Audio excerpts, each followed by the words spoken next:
So guys, for the first step, you want to head over to search and type in registry editor. Click on it and then click on yes. Now once you're on this, you can follow everything I'm doing up here. So first you want to expand HK local machine, and then you want to expand system, and then you want to expand current control set, and then you want to click on control.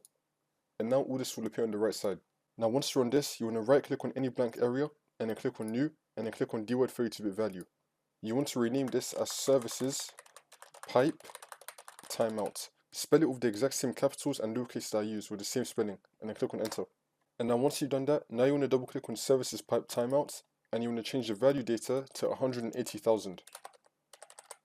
And then make sure that the base is on hexadecimal, and then click on OK. And now for the second step, you want to head over to search and type in CMD. Then you want to run it as administrator. And then click on yes. You're going to type in sfc space / scan now, and then click on enter. Then you want to run the scan. Now as the scan's running, we're going to head over to search again and type in CMD again. Then you want to run it as administrator again.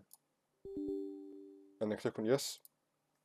And now once you're on this, we're going to type in DISM space / online space / cleanup image space / restore health, and click on enter.